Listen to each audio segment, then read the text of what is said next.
저는 하나님을 이렇게 만나고 이제 산으로 들어갔습니다. 저를 아무도 불러주는 사람이 없었어요. 이 전도사로 누가 저를 불러줘야 할 텐데 아무도 불러주지 않았습니다. 그래서 이제 이루리집이라는 곳에 거기 가서 운전도 하고요. 뭐 찬양 인도를 하라고 하면 찬양 인도도 하고, 뭐 시장을 간다고 하면 얼른 차를 몰고 그렇게 이제 장도 보고 함께 그런 일을 했습니다. 이 신학대학을 갔는데 신학대학원을 이제 의사를 하다가 신학대학원을 가서 참 가슴이 두근거리면서 가서 신학대학원에 가서 앉아서 공부를 했어요. 그런데 얼마나 황당한지 교수들이요, 별의별 놈의 소리들을 다 하는 거예요. 예수님이 물 위를 걷지 않으셨대요. 그것은 해가 이렇게 뉘엿뉘엿 질 때 저 멀리서 사람들이 바라보니 배도 하나 띄어 있었고요. 몇 명이 걸어 다니는 게 꼭 물결 위를 걷는 것 같은 거지 정말로 이 예수님이 물을 걸으실 수가 있느냐는 거예요. 이런 얘기서부터 시작을 하여 출애굽은 없었답니다. 분명한 건 출애굽은 없었대요. 왜 그러냐면 애굽의 그 역사가 전부 기록이 되어 있답니다. 그런데 몇십만 명이 빠져나가는 그것보다 훨씬 작은 일들도 알려져 있는데 그런 큰 역사는 기록이 안 됐다는 거예요. 그걸 보고 얼마나 기가 막힌지요. 그래, 거기서부터 저는 신학 공부를 하나도 안 했습니다. 뒤에서 그저 수업 시간만 되면 주님, 저 교수의 입을 좀 닥치게 해주세요. 내가 만났던 그 하나님을 저 사람도 좀 만나게 해서 저런 거 얘기 좀 못하게 해주세요. 저는 그러고만 있었어요. 정말 그렇게 기도하면서 그렇게 대부분의 시간들을 다 보냈어요. 드디어 제가 거기에 그 학교에 영성 그런 수련회를 가게 됐습니다. 강사로 가게 됐어요. 그 교수들이 앉아 있더라고요. 때는 이때라고 생각을 했어요. 그러고서 제가 하고 싶은 말들을 막 퍼냈어요. 이 사탄들이 제일 먼저 장악하는 곳이 어디냐? 신학대학이고요, 교회예요. 교회에 이 방해꾼들을 이렇게 군데군데 심어놓고요, 흔들게 하고, 또 신학대학도 그 사람들만, 중요한 사람들 몇만 잡아놓으면은 굉장하더라고요. 굉장해요. 개피나 돼지피나 예수의 피나 똑같다고 가르치더라고요. 어떻게 그런 얘기를 어떻게 해요? 홍종숙 교수나 변선한 교수 이런 사람들은요, 거침없이 그런 얘기들을 해댔어요. 얼마나 무섭고 충격적인지요. 그분들은 다 돌아가셨어요. 돌아간 게 아니라 그분 다 죽었어요. 그 교수들은 다 죽었어요. 그런 곳에서 정말 그런 얘기를 들으며 얼마나 기가 막혔는지요. 그리고 이제 다 끝나서 어디로 전도사로 나가야 되는데 불러주는 것도 없더라고요. 그래서 봤더니 게시판에 전도사 급구 이렇게 써 있는 거예요. 이제 아무도 저를 불러주지 않으니 다들 이제 선교사로 나간다, 어디 교육자로 나간다, 전도사로 나간다, 개척을 한다 하는데 저는 갈 데가 없더라고요. 그 전화를 슬쩍 이제 외워가지고 이제 와가지고 전화를 거는 거예요. 아, 여보세요? 예, 전도사를 구한다고 해서 신뢰를 무릅쓰고 죄송합니다만 전화를 드렸습니다. 그럼 목소리가 이게 전도사 20대 같지가 않고 좀 중후한 목소리고 예의가 바르니까 몇 살이시냐요? 참 40 몇 살입니다. 그러면은 우리 담임 목사님보다 더 나이가 많아서 안 되겠다고 그래요. 그 다음에 이제 또 이렇게 보면 또 하나가 걸려 있어요. 이번에는 좀 목소리를 발랄하게 해야겠다 하고, 여보세요? 예, 거기 전도사 구하신다고요? 그러고서 이제 오라고 하면은 이력서를 써갖고 오라고 그래서 이력서를 쓰면은 세상 이력서는 쫙 쓸 수가 있는데 이 하나님 나라에 와가지고 이 이력서는 졸업 예정, 대학원 졸업 예정 이거 하나밖에는 아무것도 없는 거예요. 그래서 이제 그거 하나만 달랑 써가지고 다른 거 아무것도 쓸 거 없고 그거 하나만 달랑 써가지고 나이는 이제 잔뜩 먹어서 그 나이를 집어넣고요. 그리고 그걸 갖다 주면은 한심하듯이 봐요. 세상에서 방황하셨군요. 나중에 하나님을 만나셨군요. 이거 놓고 가래요. 집에다가 전화해 줄 테니까. 아무리 전화를 기다려도 전화는 오지 않았어요. 이르리 집이라고 하는 곳에서 운전을 하고 그냥 이런저런 일을 하고요. 참 마음 아픈 일도 많았습니다만은 열심히 거기서 일했어요. 열심히 나름대로 일했어요. 그러고 있다가 거기서도 쫓겨나게 됐어요. 거기서도 쫓겨나서 산으로 들어갔습니다. 산으로 들어가서 2년 동안 성경 보고 마을하고 뚝 떨어져 있는 애장터, 애들이 죽으면 묻는 그곳에 반잣집이 하나가 있었습니다. 그곳에 들어가서 2년 동안 성경을 읽고 이제 열심히 기도를 했어요. 성경을 읽고 또 읽고 읽고 또 읽고 했어요. 새벽에 일어나서 이제 눈을 뜨고 성경을 읽기 시작하면 밤이 되면은 이제 모든 것들이 한 번이 끝나요. 다 한 번 끝나게 돼요. 그게 신약을 하루에 한 번씩 읽는 거예요. 읽고 읽고 또 읽고 2년 동안 읽고 기도하다가 보니 성경이요, 이 2글자로 줄여졌습니다. 어디 이 교회에 얼마나 실력이 있는가 볼까요? 2글자로 성경이 줄여졌어요. 뭐겠습니까? 예수, 또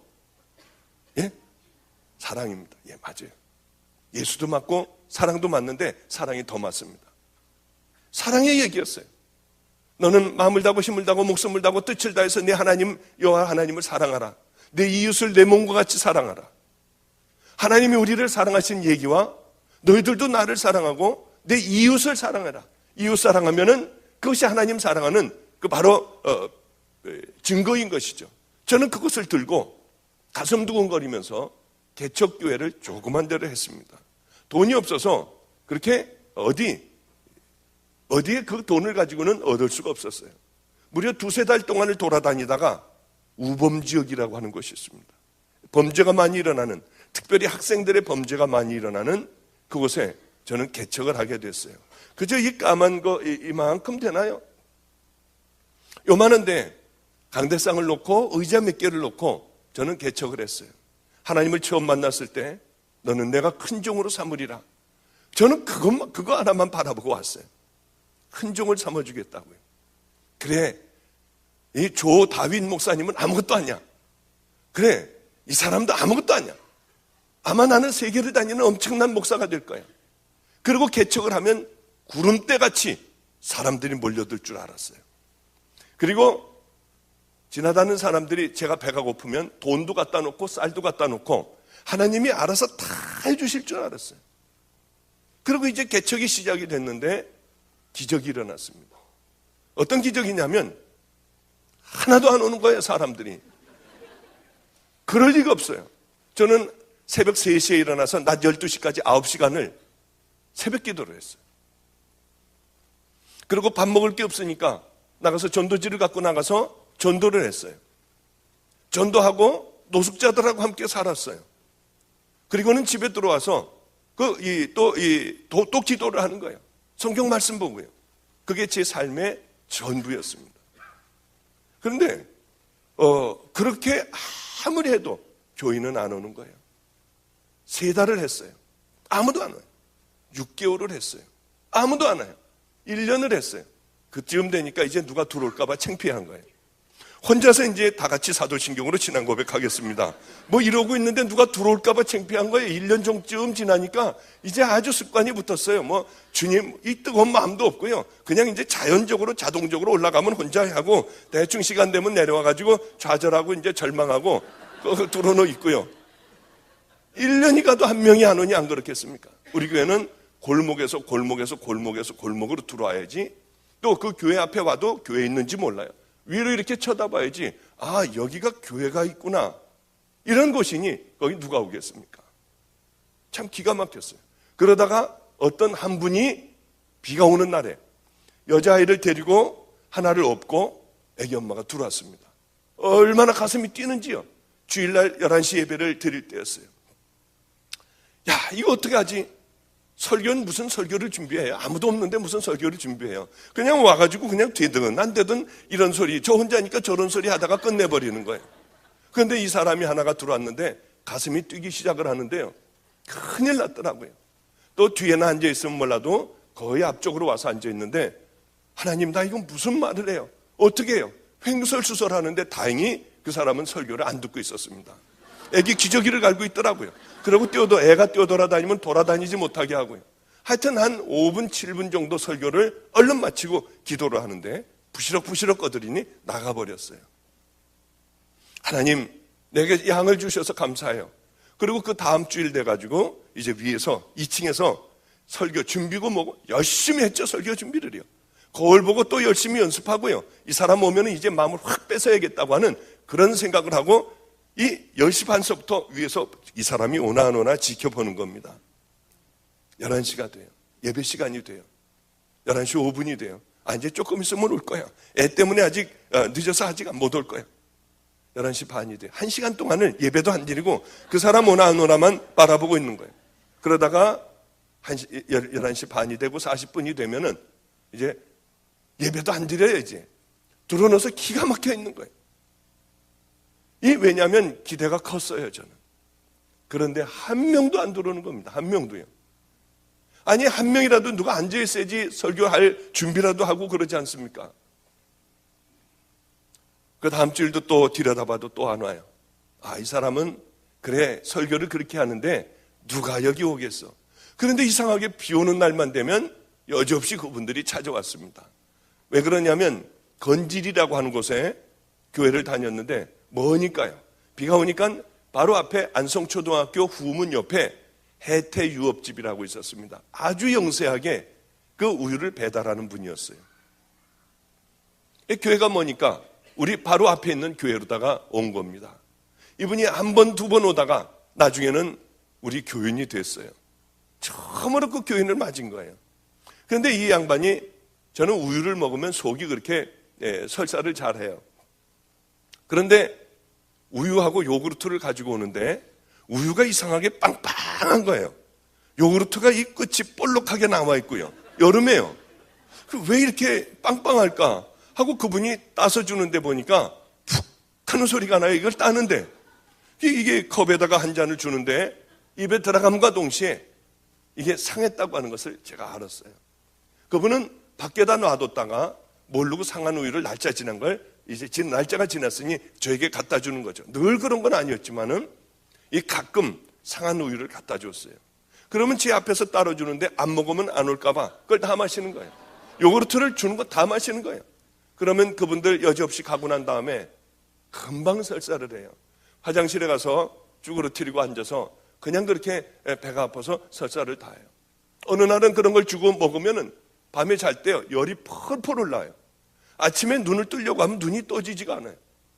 그런 고생을 하는데 하나님은 저를 사랑하셨어요. 거기에도 또 노하우라는 게 생기더라고요. 이분이 주는 거 다 먹어요. 그리고 안녕히 가세요 한 다음에 주전자에다 물을 하나를 떠갖고 가서 잔뜩 마세요. 그 다음에 손을 넣어서 다 토해내면은 어쩌면 하나님께서는 그렇게 깨끗하게 해요. 설사도 안 하고 아무렇지도 않게 해주세요. 얼마나 감사했는지요. 그런 날들이 이렇게 지나가며 어느 날은 한 3주 정도가 이분들이 보이질 않았습니다. 우리 교회에서 한 150m, 200m 떨어진 비봉산 그 밑에 독서실 밑에 이 교회가 하나가 순복음교회가 하나가 지하실에 생겼습니다. 아니 여긴 되지도 않는 데인데 여기 도대체 왜 와가지고 여기에서 무슨 교회를 하지? 아이고 저 사람도 참 힘들겠다 하고 그날은 이제 나가서 전도를 하고 그 골목길이 있는데 그 안법고등학교 있는 쪽으로 해서 쭉 내려오면 거기가 마주 보여요. 그 교회가 마주 보입니다. 그래 이제 수요일 날이었는데 빨리 가서 예배 준비하고 예배를 드려야지 하는데요. 이 혜태유업집 아줌마가 한복을 입고 띠를 띠고요. 거기서 교인들을 맡고 있었어요. 얼마나 충격이었는지요, 정말. 그때같이 충격이 저에게는 없었어요. 그 상한 우유 주는 것도 다 먹었고요. 그 많은 날들을 그렇게 힘들게 지냈는데 그 교회가 생겼다고 또 거기를 등록을 한 거예요. 얼마나 힘들었는지요. 그분이 저를 보면 미안해할까봐 일부러 저쪽으로 돌아서요. 그리고 몰래 교회로 들어갔어요. 저한테 막 침을 뱉었어요. 너는 얼마나 더러운 자인지. 하나님이 그 사람도 너 안 주시잖아. 너 왜 전도하다가 그 짧은 치마 입은 사람 왜 그 치마 쳐다봤어? 너한테 하나님께서 너같이 음란한 애에게 너에게 저 양을 줄 수가 없어. 하나님 앞에 엎드려서 얼마나 울면서 회개했는지요. 주님, 제가 그걸 봤어요. 잘못했어요. 용서해 주세요. 하여튼 적은 죄라도 그것을 붙들고 그렇게 우는 귀한 시간들이었습니다. 이제 겨울이 다가왔어요. 겨울은 물을 이렇게 떠놓으면 이 물이 땡땡 얼어요. 안성은 왜 그렇게 추운지요? 얼마나 추운지요? 그래 이제 늘 밖에 나가는 옷이나 안에서 자는 옷이나 늘 동일했어요. 얼마나 그날 춥게 지내는지. 근데 다리 잘라진 그 전도사님이라는 분이 한 번은 들렸습니다. 그렇게 야속했어요. 왜 나를 도와주지 않을까? 왜 쌀을 좀 한 포대라도 사주지 않을까? 나중에 한 일이지만 하나님이 버리라고 했대요. 철저하게 버려라. 내가 훈련시키는 중이니 너는 간섭을 하지 말아라. 그런데 와서 보니 제가 떨고 있으니 이러다가 죽겠네요. 저보고 이러다 죽겠대요. 그리고 이제 이 연립주택 그 아파트를 옥산 주공 아파트라고 하는 10평짜리 아파트를 방 하나를 빌려줬습니다. 그래서 저는 추워서 죽을 지경이 되면 그 방에 가서 자래요. 그런데 그 아파트는 점점 무너지는 아파트였어요. 내려앉는 거예요. 아주 위험한 곳이라서 사람들이 별로 살지도 않았습니다. 그래서 방 하나를 빌려줬지만 10평짜리 아파트를 다 쓸 수가 있었어요. 그날도 겨울이 되어 굉장히 추웠습니다. 새벽 1시가 되니 얼어 죽겠구나 하는 생각이 들어서 그래 옥산주공 아파트 406호가 있지 하고 이제 그 아파트로 죽지 않으려고 그 아파트로 이제 찾아갔어요. 새벽 1시쯤 됐을 겁니다. 근데 불이 켜져 있어요. 아파트에. 아무도 그것을 아는 사람은 없었어요. 저 하나밖에는 몰랐어요. 그 아파트를 가서 이제 그 아파트는 안에서 이렇게 고리로 잠궈 놓으면은 요만큼밖에는 열리질 않아요. 밖에서요. 살살 조금은 열어봤어요. 아니 도대체 누가 와 있나 하고 봤더니 강도가 3명이 들어와 있었어요. 머리를 노랗게 물들인 그 강도가 3이 들어와 있었어요. 얼마나 깜짝 놀랐는지요. 그래 이제 저는 그러면서도 얼마나 고마웠는지 몰라요. 이 영혼들이 불쌍해서 영혼들을 위하여 구원시키겠다는 게 아니라 야 이놈들을 잡아다가 우리 교회에다가 놓으면은 그래 우리 교인 만들면 좋겠다는 생각으로 저는 너무 좋았어요. 그래서 이 어리석게도 문을 이렇게 요만큼 열고요. 니네들 문 빨리 열어. 안 열면은 얘들 경찰에 신고해서 다 잡아가게 한다. 문 열어. 그랬더니 그 조금 보이는 틈으로요. 얘네들이 한 녀석이 칼을요. 이만한 아주 시퍼런 칼이었어요. 그걸 하나를 뒤에다가 이렇게 딱 집어넣습니다. 또 효선이라 하는 아이가 하나가 있는데 걔는 아예 왼쪽에 가죽으로 만든 그런 칼집이 하나가 있었어요. 그래 그것을 이렇게 풀러놨습니다. 지네들끼리 뭐라고 하더니 이 문을 열었습니다. 그러니까 문을 열고 뒤로 끝까지 도망가 봐야 그저 여기서 한 요만큼이 한 두 발자국밖에는 안 돼요. 아파트가 워낙 작은 곳이었기 때문에. 저는 들어가자마자 얘네들이 도망을 갈까봐 들어가자마자 문을 열어주는데 문을 이렇게 뒤로 돌아서서 잠궜어요. 얘네들이 저를 찔릴 리가 없었습니다. 왜냐하면 얘네들아 나는 목사야. 나는 목사인데 너희들이 필요하면 내가 다 도와줄게. 아니 이러는데 찔릴 리가 있나요? 서로들 싸우려고 해야지 찔르죠. 그래 이제 문을 잠그고 뒤로 돌아섰는데 잘못 들어갔다는 걸 알았어요. 제 판단이 실수였다는 걸 알았어요. 왜냐하면 얘네들은 약물 중독이 돼 있었고요. 그래 이 얼굴이 저를 보더니 갑자기 하얘졌어요. 얘가 떨더라고요. 저를 보더니. 그러더니 이 칼을 이렇게 빼더니 이렇게 잡았어요. 말을 하는데도 욕을 하는데 욕도 잘 안 나와요. 혀가 꼬부라져 가지고요. 죽여버린다고 하면서 이게 한 2발자국인데 이렇게 하면서 찔르면 그냥 끝나버리겠더라고요. 근데 얘는 흥분을 해서 바로 잡아가지고 바로 달려왔어요. 얼마나 깜짝 놀랐는지. 잠깐 기다려라. 그리고 내 거 다 줄게. 그러고 나는 주인이라고 먼저 소리를 질렀어요. 주님이 하셨던 것 같아요. 나는 주인이라고 그랬어요. 아랑곳 않고 찔르려고 얼굴이 하얘져가지고 달려드는 그 녀석이 주인이라는 말에 찔르려고 하다가 뭐 얘기할 거 있으면 해보라고 아주 더러운 욕을 저에게 했어요. 나는 죄인이다. 너희들도 죄인이고 나도 죄인이다. 너희들과 나와의 차이는 나는 용서받은 죄인이고 똑같지만은 나는 용서받은 죄인이고 너희들은 용서받지 못한 죄인이다. 이 밤을 통해서 너희들이 용서받을 수 있어. 얘네들이가 이 칼을 잡았던 애가요, 칼을 슬그머니 내려놨어요. 그래도 비틀비틀거리고요, 지정신들이 아니었어요. 하여튼 그 아이들과 그 긴 겨울밤을 함께 자기 사정도 얘기하고요, 속상한 것도 얘기하고요, 저는 제 얘기를 하며 그 긴 겨울밤을 지냈습니다. 잠을 한 녀석은 이 옆에서 골아떨어져 자고 있었고요, 그 녀석들하고 함께 얘기를 하며 하나님 얘기도 했고요, 제 얘기도 했고, 저는 안성초등학교에 후문에 있는 시온성교회에 있다고 했어요. 그리고 날이 밝자 그 아이들은 갈 데로 가고, 저는 이제 다시 온몸을 녹였으니까 다시 교회로 들어가서 또 하루를 시작을 했습니다. 그날이 월요일이었던 것 같아요. 수요일 날이었습니다. 수요일 날 혼자 이제 다 같이 사도신경으로 신앙 고백하겠습니다 하고 혼자 이제 또 이제 습관이 돼서 아주 잘하는 거예요. 이제 이게 아주 잘해요. 그래 이제 혼자 그러고 있는데 밑에서 웅성거리는 소리가 들려서 난 위에 그 주인집으로 사람들이 들어가는 줄 알았어요. 알고 봤더니 이 맨 앞에 그 강도였던 그 녀석이 문을 열고 들어왔어요. 그 뒤에 줄줄이 들어오는데 한 16명 정도가 들어오는데요, 안성에 있는 깡패들을 얘네들이 데리고 온 거예요. 좋은 사람 있으니까 만나보자고 하고 데리고 온 거예요. 얼마나 가슴이 뛰고 좋아하는지. 그 첫 교인은 제 교인이 아니었어요.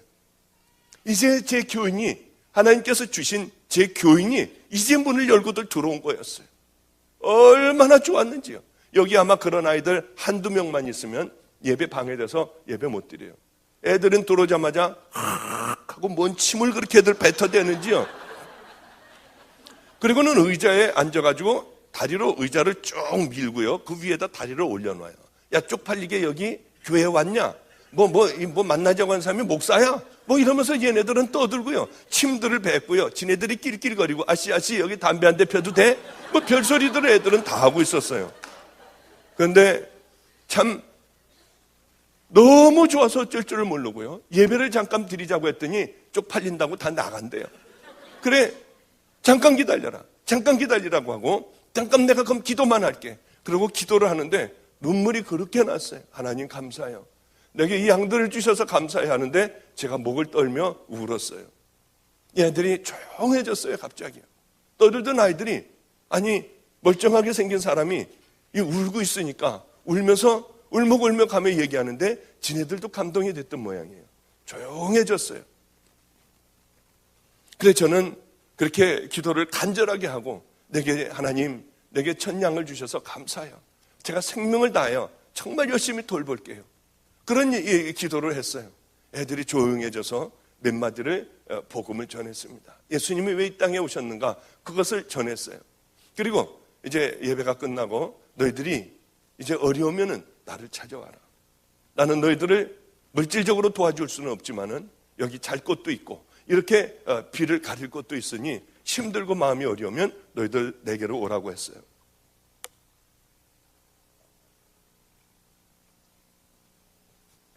그 아이들은 어려울 때 저를 찾아왔고요, 또 누가 교도소를 갔다고 하면 저는 열심히 그 아이들을 찾아다니면서 이 교도소에서 말씀을 전했습니다. 나중에는 아주 교도소마다 제가 유명한 사람이 되었죠. 또 이 아이가 그냥 택시를 푹 찔러버렸어요. 그러고서 달려갔어요. 그럼 또 거기를 찾아가가지고 열심히 기도해주고요. 대한민국에 아마 제주도만 빼놓고 제가 교도소 안 가본 데는 없어요. 그러면서 저는 이렇게 그 아이들하고 친해졌습니다. 저는 늘 기도하는 게 있어요. 기도의 제목이요. 그 기도의 제목도 여러분들 꼭 좀 제가 생각나면 기도해 주시기 바랍니다. 큰 집회를 가도요, 유명한 집회를 가도 그때 그 깡패 애들 16명을 놓고 기도하고 말씀 전하던 그 감격에 반도 안 되는 거예요. 제 기도의 제목은, 주님 그 아이들을 놓고 제가 하나님 앞에 기도하고 말씀을 전했던 그 감동을 제게 해주세요. 전 그 기도의 제목이 그것이 유일한 기도의 제목이기도 해요. 제가 생각나면 저 목사님 가는 곳마다 그 아이들을 놓고 처음 만나 기도하던 그때의 그 믿음을 회복하게 해주세요. 여러분 기도 좀 해주시기 바랍니다.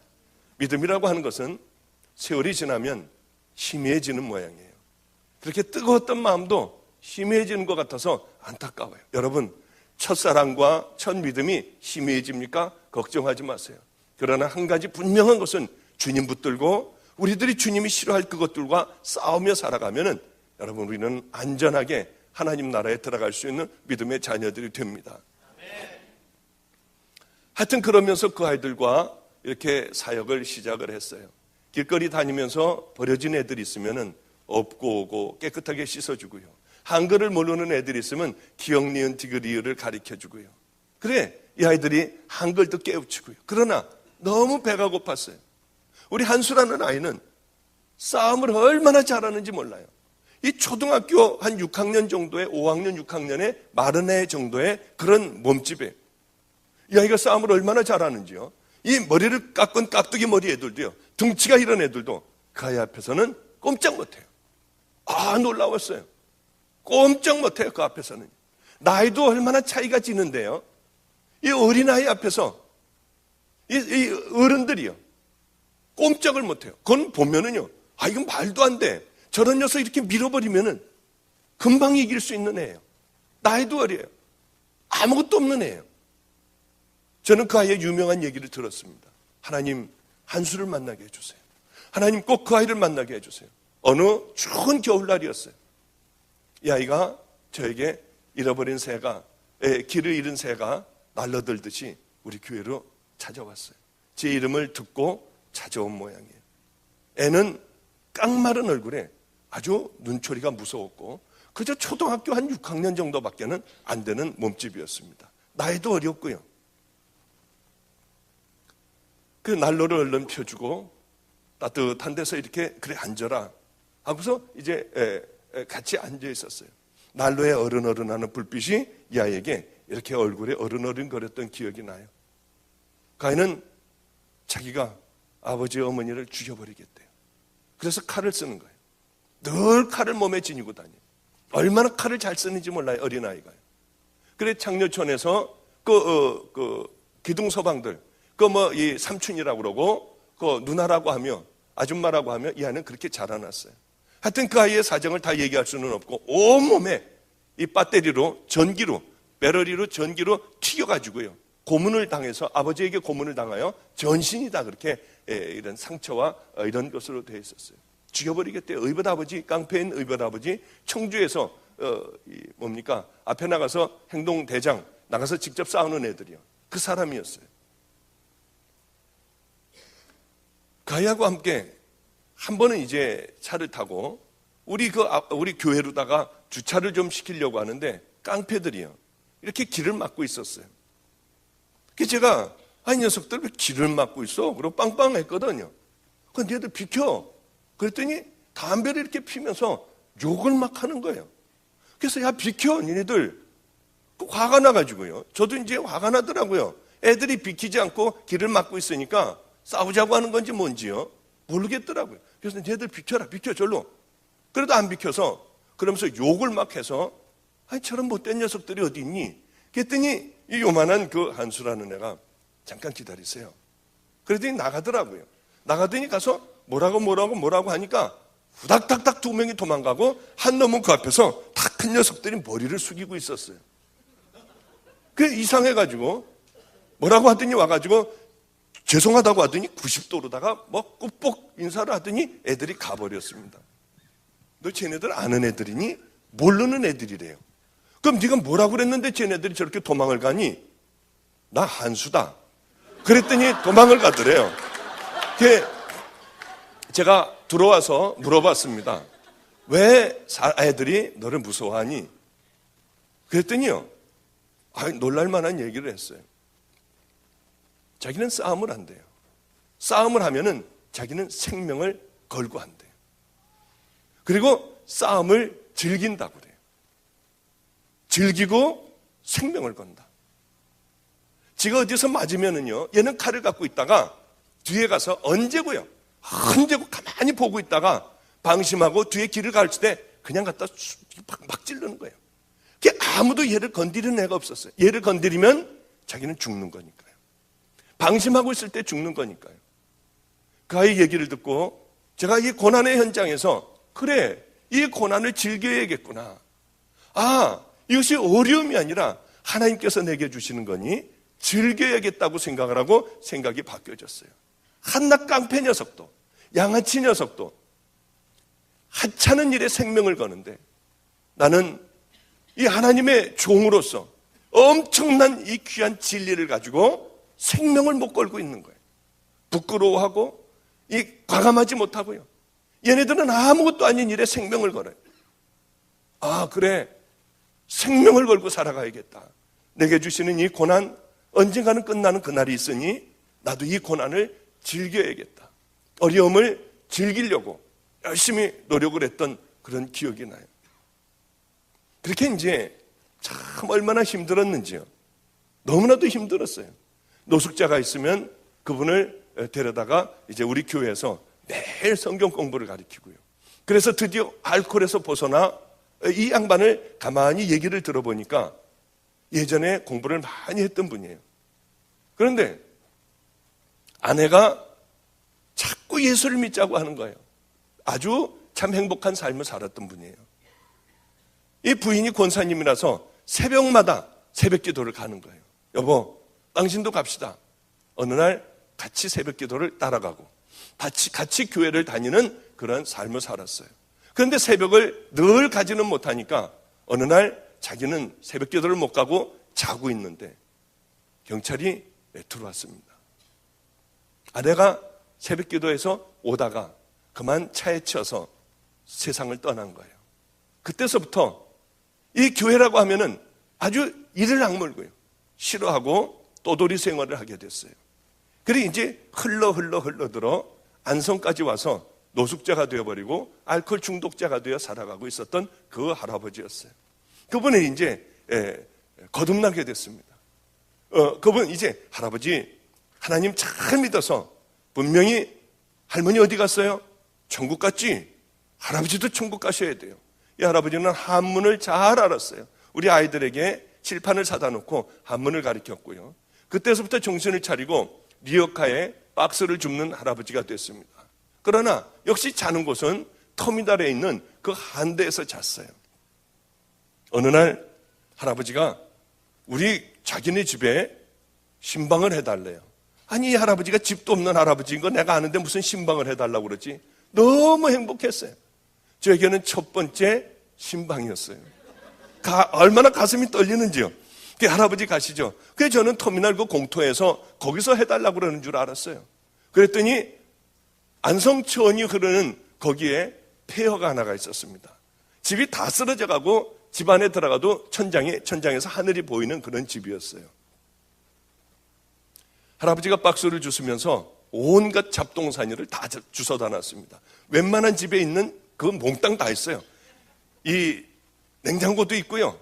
뭐 선풍기도 갖다 놓고요. 뭐 좀 시원찮은 거지만은 다 버린 거 주워다 놓은 거지만은요. 소파도 있는데 소파에 앉으시라고 그래서 앉으니까 그렇게 스프링이 자꾸 궁뎅이를 찌르고는 그런 그 소파였어요. 하여튼 얼마나 감사했는지요.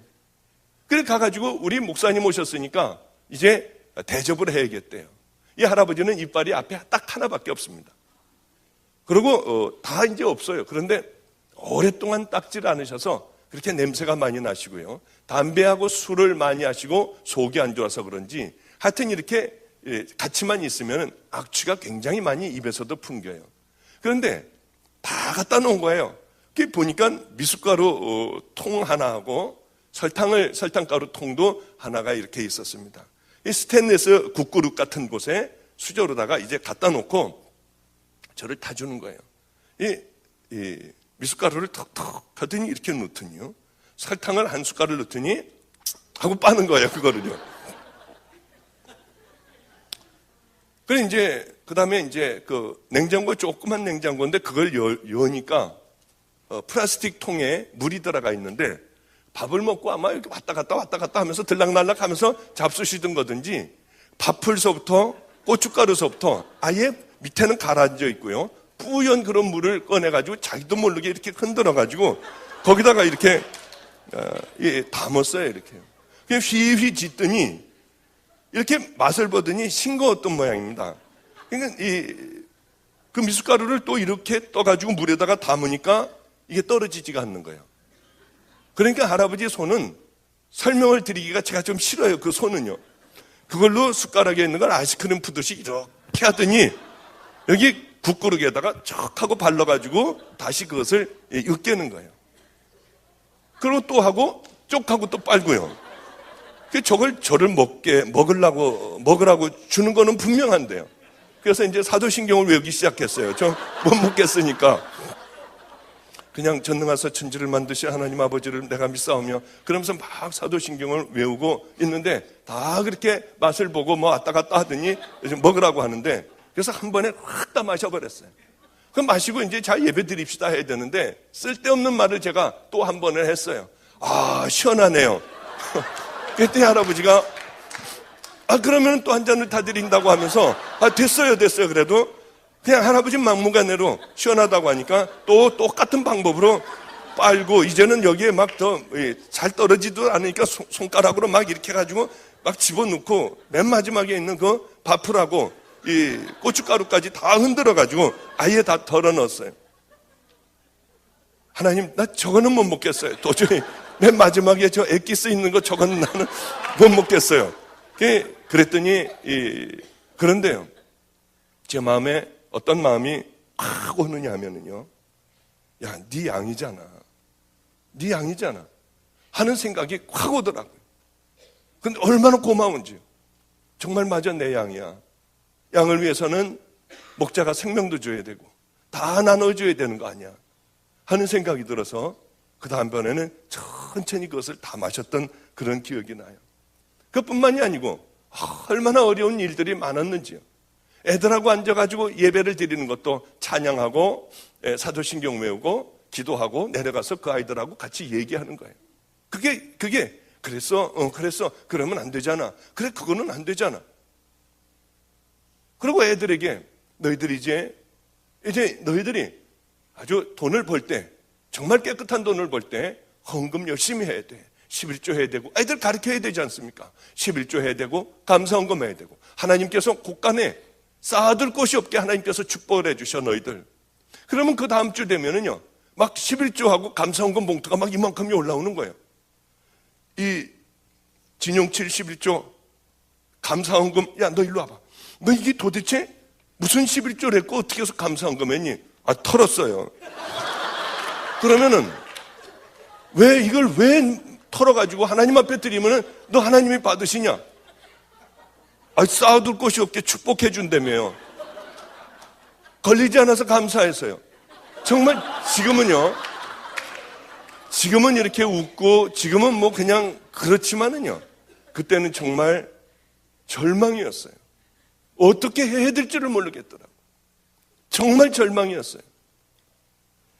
지금 생각해보면 정말 웃음이 나고요. 지금 생각해보면 도로 얼른 그곳으로 돌아가고 싶고요. 그 애들을 붙잡아 놓고 울면서 그렇게 기도했던 그때로 얼른 돌아가고 싶어요. 그 인생에 너는 어느 곳으로 가고 싶니? 돈 많은 때도 있었고요. 또 안성에서 제 일생에 그런 고생이라고는 해본 적도 없어요. 저는 외아들로 자라났기 때문에 돈이 줄이거나 뭐 그렇게 뭘 먹는데 어렵거나 그런 건 감히 딴 나라 사람들 얘기인 줄 알았습니다. 근데 하나님을 만나고 그런 고생과 말도 못하는 어려움을 겪었지만은 하나님이 인생에 너 지금 이 순간에 어디로 갈래 하면은 얼른 안성이 왜 이렇게 그리운지요. 그렇게 도망 다니고 매 맞고 하던 노숙자들하고 함께 살고 버려진 아이들과 교회에서 함께 살던 그때가 왜 그렇게 그리운지 모르겠더라고요. 이 애들하고 함께 살면서 애들은 거듭나지를 않았어요. 아무리 해도 변화되지가 않더라고요. 같이 이제 집에서 사는 아이들이 있는데 얘네들은 각각 달란트가 있습니다. 도둑질을 하는데 열쇠를 금방 따는 애들이 있어요. 뭐 이렇게 하면 툭 하고 따져요. 또 끈질긴 애들이 있습니다. 얘네들은 아주 성격이 느긋한 애들이에요. 그러면 털 동네를 이제 딱 지네들끼리 잡으면은 거기서 노는 거예요. 이제 이거 하고 저거 하고 놀고 혼자서 뭐 끈질긴 애는 놀면서 이 집에는 몇 시에 나갔다 몇 시에 들어오나, 저 집에는 몇 시에 나갔다 몇 시에 들어오나, 중간에 여기에 사람이 있나 없나, 아무데나 문을 두들겨서 영철아 나와 하고 소리 지르면은 아무도 안 나오면은 여기는 빈집이구나. 그리고 누가 이거 누구야 하고 나오면은 이 집은 사람이 있구나. 이건 애들이 다 그걸 만드는 거예요 이제. 그래서 망보는 아이 따로, 들어가는 아이 따로, 이게 열쇠 따는 아이 따로, 먼저 가가지고 정탐을 해서 몇 시에 들어가고 몇 시에 나오는 거, 이런 얘네들이 걸릴 리가 없죠. 그래 한 번에 여러 집들을 터는 거예요. 이 집 털고 저 집 털고 막 털면서 돌아다니는 겁니다. 그래서 한 번 털면은 다들 안성을 떠나버려요. 대부분 창녀촌 애들 들어가 있고요. 그동안 하고 싶은 것들 흔들 그 돈으로 다 써요. 그 돈이 떨어지면은 병도 걸리고 돈도 떨어지면은 그래 그때 그 목사님하고 살던 그때가 참 행복했는데, 그리고 그리워하다가 돈 떨어지면 다시 돌아와요. 얼마나 기가 막힌지요. 그럼 저는 그 아이들을 다 데리고 다 턴 집에 늘 다녔어요. 한 집도 빼놓지 않고 다녔어요. 얘네들이 도둑질했다는 집에 가서 무릎을 꿇어 애들 다 데리고 갔어요. 한 번만 용서해달라고 그래요. 그러면 얘네들이 250만 원 갖고 이거 깨뜨려버리고 뭐 이거 다 이런 거 이거 뭐 100만 원이고 얼마 물어주고 얼마 물어달래요. 돈이 있어야지 물어주죠. 라면 먹을 값도 없는데요. 그게 없다고 하고 잘못했다고 하고 이 다음에 꼭 갚겠다고 하면은요, 그때서부터 받는 그 모욕이나 이런 것들은 말도 못해요. 어떤 집에 가면은 이 막노동 하는 분이었어요. 스포츠 머리를 하고 목이 이만큼 두꺼운 분이었어요. 그분이 술이 이렇게 취해 있는데 문을 열고 속상한데 제가 들어간 거예요. 애들 다 데리고 들어간 거예요. 8시쯤 됐을 거예요 아마. 얼마나 매를 맞았는지요. 돈 물어달라고 그래서 없다고 했더니 얼마나 매를 맞았는지. 저도 얼마나 매를 맞았는지 몰라요. 애들 무릎 꿇고 있으면 발로다가 막 차가지고 애들이 피투성이가 되고요. 얼마나 무서웠는지요. 그거를 새벽 1~2시까지 하는 거예요. 그걸 안 당해보면 모릅니다. 당해보면은요, 두렵고 발로 차면은 쓰러져서 있고 치욕스럽고요. 얼른 제자리에 가서 나이가 이제 50이 된 나를 그렇게 매맞고요. 기가 막힌 거예요. 기가 막힌 거예요. 그러더라도 애들이 거듭나면 좋아요. 다 치르고 나올 때 되면 지네들끼리 낄낄거리고 웃어요. 마음이 얼마나 무너지는지요. 그 다음 집에 또 가요. 그리고 오면은 또 잘 지내다가 이게 지겨운 거예요. 이게 또 그 여자들하고 놀고 춤추고 술 먹고 하던 게 또 그리워지는 거예요. 또 그러면은 또 그 난리를 법석을 피고 또 한 차례를 그렇게 곤욕을 치르는 거예요. 그러던 어느 날 또 그렇게 하고 왔어요. 나는 무능력한 목사더라고요. 아무것도 할 줄 모르는 목사예요. 애들 하나 거듭나게 못하는 목사예요. 교인들도 하나도 없어요. 도대체 하나님께서 날 왜 불러셨는지. 그 많은 세월들 아무리 해도 교인들은 하나도 없었어요. 그러던 어느 날 아이들은 또 그렇게 하고 돌아왔습니다. 쇠파이프 하나를 준비를 해놨어요. 저는 애들에게 욕하거나 뭐 때리거나 그런 적이 없어요. 뭐 그런 성격이 아니에요. 그래서 이제 그 쇠파이프를 하나를 갖고 있다가 또 다시 다 돌아온 하나에게 엎드려 뻗치라고 그랬더니 장난인 줄 알고요. 뭐 제가 때리거나 소리 지르거나 했어야죠. 저 때리시려고요? 한번 때려보시죠. 뭐 때려보시죠. 자, 이렇게 하고 애가 장난인 줄 알고 그렇게 했습니다. 내가 너희들을 아무리 가르쳐도 도둑질 또 하고 도무지 거듭나지 않으니 이건 내가 맞아야 된다. 그러니까 한 번에 때려야 하는데 9대를 때리다가 10대째 슬슬 때리면은 다시 때리게 하겠다. 다 터지고 이건 다 끝나버린다. 그러니까 나를 때리지 않을 아이는 지금 나가라. 다시는 내 눈앞에 나타나지 말고 내 그 약속은 지킬 거다. 애들은 저를 울면서 때렸어요. 다시는 안 그런다고 하면서 때렸어요. 슬슬 때리면 다시 때리게 했고요. 2명한테 맞고는 더 이상은 못 맞겠더라고요. 더 이상은 아니, 왜 그렇게 아프다는데 여러분 웃어요?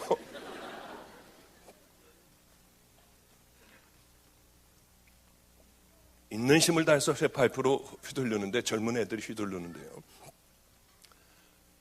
두 번째 아이에게 맞고는 주님 이제 더 이상 못 맞겠어요. 어떻게 하면 되겠어요? 세 번째 아이였어요. 세 번째 아이는 안 때리겠다고 했어요. 한 번만 용서해 달라고 했어요. 그 아이는 나이가 좀 어린 아이였습니다. 죽어도 못 때리겠대요. 한 번만 용서해 주면 이제 다시는 안 그런대요. 때린 아이는 이렇게 땅바닥에 앉아서 울고 있었어요. 다들.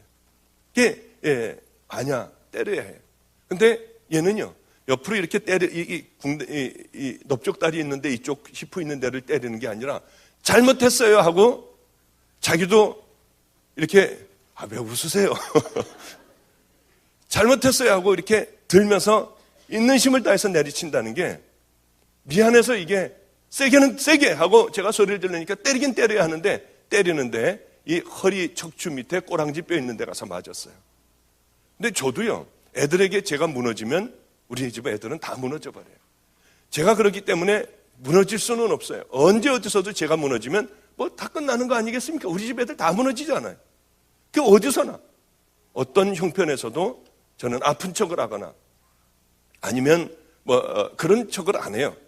당당하게 어디서도, 깡패 애들 앞에서도 제가 당당하게 항상 맞섰어요. 그러다 매도 많이 맞았지만요.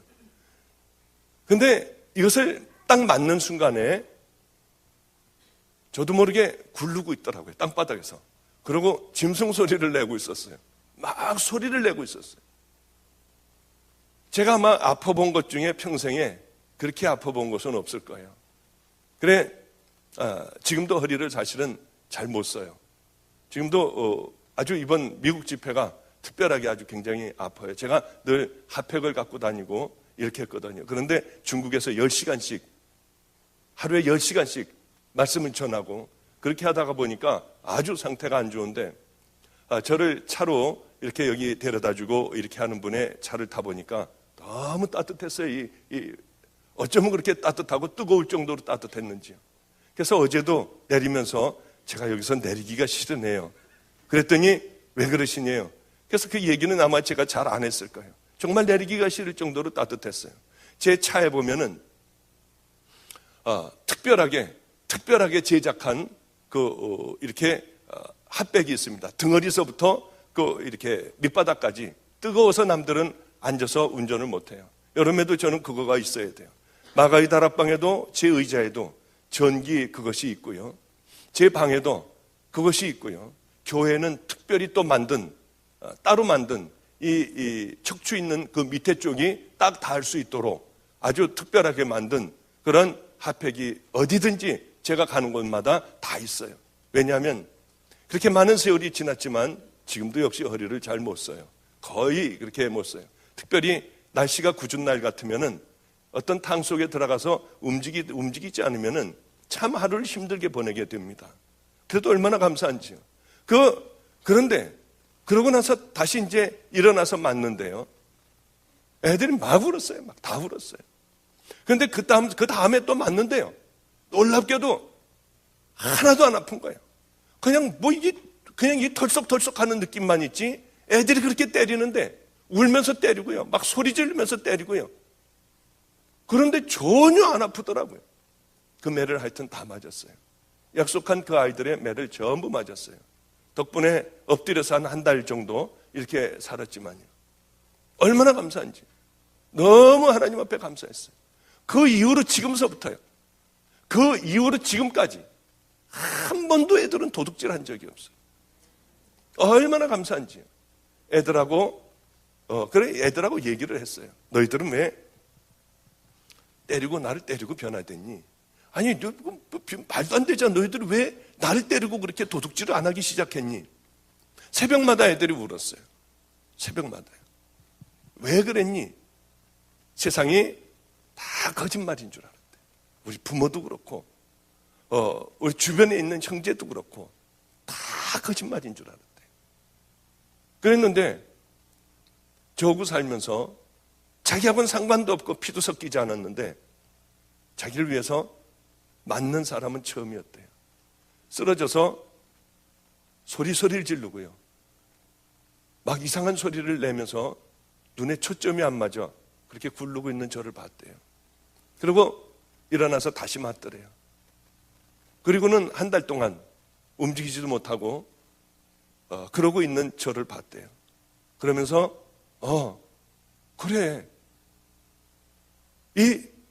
그렇구나.